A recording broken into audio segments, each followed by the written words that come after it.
যখন summer vacation দিয়েছিল তখন তার জন্য কিন্তু অনেক গরম ছিল পুরীতে। আর তোমরা মানে আমি বলবো যে ওই টাইমে না গেলেই ভালো, ঠান্ডার দিনে গেলেই ভালো, কারণ তখন প্রচণ্ড গরম থাকে। মানে আমাদের তো বিরক্ত লেগে গেছে, গিয়ে ভাবছিলাম যে কেন জানি আসলাম। তারপর কিন্তু দেখে নিলাম অনেকগুলা সাপ, অনেক ধরনের। এই দেখো, আমরা কিন্তু বাস বুকিং করে সবার সাথে শেয়ারে ঘুরেছিলাম, তার জন্য মোটামুটি প্রায় যা কিছু ঘুরে দেখবার আছে সবগুলি দেখা হয়ে গেছে কম সময়ের মধ্যেই। বেশি টাইম হয়নি, কম টাইমের মধ্যে সবগুলি ঘুরিয়ে দেখিয়েছে। আমার মনে হয় এটাই ভালো, নিজে খোঁজার থেকে এরকম গাইড নিয়ে সবার সাথে শেয়ারিংয়ে ঘুরে নিলে সব কিছু দেখা যায়। আর তখন প্রায় বিকাল হয়ে গেছিলো, তার জন্য একটু ঠান্ডা ঠান্ডা লাগছে। আর ভিতরটা তো এত সুন্দর, কি বলবো, শুধু জঙ্গল আর জঙ্গল।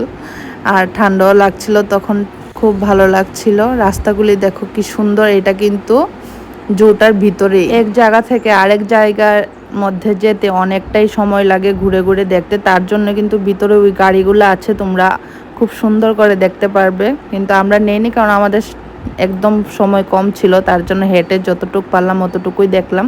তারপর দেখো আরেক দিকে চলে গেলাম কি জানি দেখার জন্য। এইগুলিতে তো আমি বাড়িতেই দেখতে পারি। এই দেখো, এইগুলা ছিল সব থেকে সুন্দর হরিণ, এত হরিণ দেখো।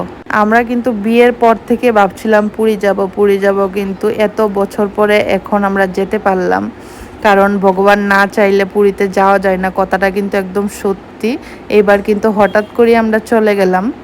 অনেক দূরে দূরে যাওয়া হয়ে গেছে, কিন্তু কাছে ছিল পুরী, কিন্তু পুরীতেই আমরা যেতে পারলাম না। গিয়ে কিন্তু ভীষণ ভালো লেগেছিল, যদিও গরমটা যদি না থাকতো আরও ভালো লাগতো। আর একবার যাব ঠান্ডার দিনে, গরমের দিনে আর যাব না।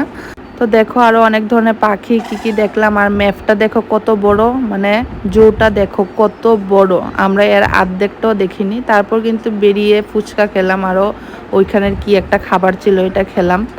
আর একটা জিনিস, পুরীতে গিয়ে খাবার দাবার একদমই ভালো না, ও মানে ওই দিকটা আমাদের সাথে মিল নেই।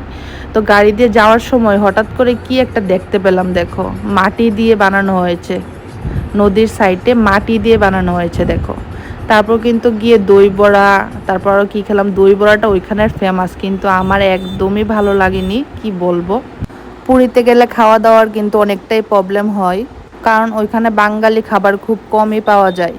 কালকে আস্তে আস্তে অনেকটাই রাত হয়ে গেছিলো, তারপর কিন্তু আমরা ঘুমিয়ে পড়েছিলাম। এটা ছিল পরের দিন সকালবেলার ভিডিও।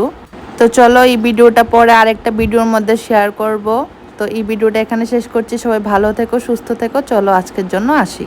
আর ভিডিওটা কীরকম লাগলো সুন্দর একটা কমেন্টে কিন্তু জানিয়ে যেও, এখন থেকে খুব সুন্দর সুন্দর ভিডিও আসবে।